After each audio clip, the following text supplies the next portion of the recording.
Mesdames, Messieurs, chers amis, malheureusement, pour la deuxième année consécutive, nous abordons les fêtes de fin d'année dans des conditions sanitaires qui m'ont amené à supprimer toutes les manifestations, réveillons, vœux et le traditionnel repas de nos aînés. Mais malgré cela, je souhaite bien sûr vous présenter tous mes meilleurs vœux pour cette année 2022 qui s'annonce. Pour nos aînés, nous aurons une pensée gastronomique et nous avons également, avec le corps enseignant, trouvé une solution pour que nos petits élèves dans nos écoles, dans nos 6 écoles, aient la sensation de vivre Noël à l'école. Voilà. Alors, l'année qui s'achève, mesdames, messieurs, malgré les conditions sanitaires, ça a été une belle année 2021, puisque notre commune a continué à se développer. Et ce qui marquera sans conteste l'histoire de Boulazac en 2021, au-delà de la livraison de la nouvelle école Yves Perron, c'est quand même l'arrivée de la navette ferroviaire avec la nouvelle gare au Vieux-Bourg de Boulazac et les travaux très importants à Niversac en cours et qui voient parallèlement sortir de terre la future piscine qui sera ouverte dans le courant de 2022. Vous savez qu'on est une commune nouvelle avec plusieurs anciennes communes. On essaye d'avoir un développement équilibré sur l'ensemble du territoire. On peut dire que ce qui va marquer l'histoire d'Athur, c'est la livraison de la nouvelle école qui a été totalement reconditionnée dans le bourg avec l'aménagement de la place. Et l'année 2022 devrait être marquée par le début des travaux du futur centre de loisirs qui prendra place dans l'ancienne école maternelle qui ne sera pas démolie. Donc une grande priorité à Athur pour les enfants. À Sainte-Marie-de-Chignac, le chantier qui marque le paysage de la commune, c'est cette très lourde rénovation de l'église du IXe siècle le long de la route nationale.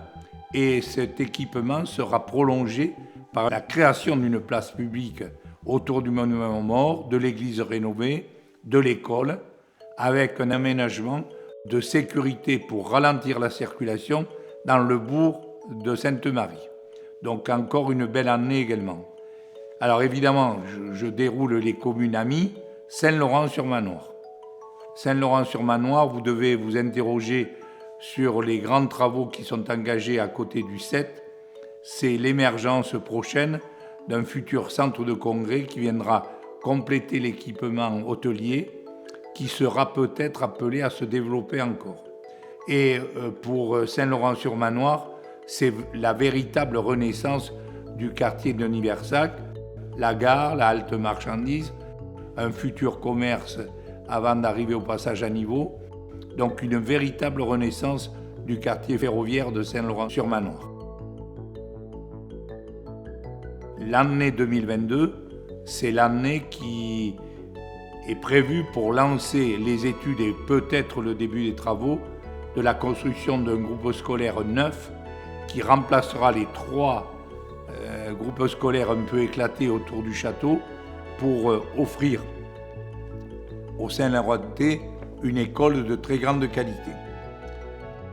Boulazac, l'année 2021 a été marquée par l'ouverture d'une maison France Service qui a réputation à être au service de tout le monde. L'écrivain numérique, vous avez là un outil de proximité pour vous aider, pour éviter la rupture numérique entre les générations et faire que le service public s'améliore.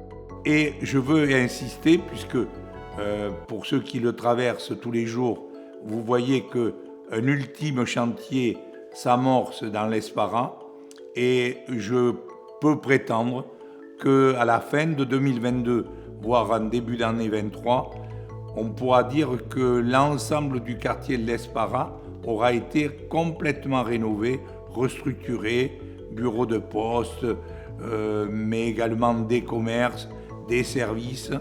Donc quelque chose qui va redonner complètement vie au bourg historique de la commune. Nous allons poursuivre en 2021 et 2022 le plan 10 900 arbres. Je sais, puisque j'ai été à l'origine de cette opération, nous sommes collectivement propriétaires de 150 à 180 hectares de forêt.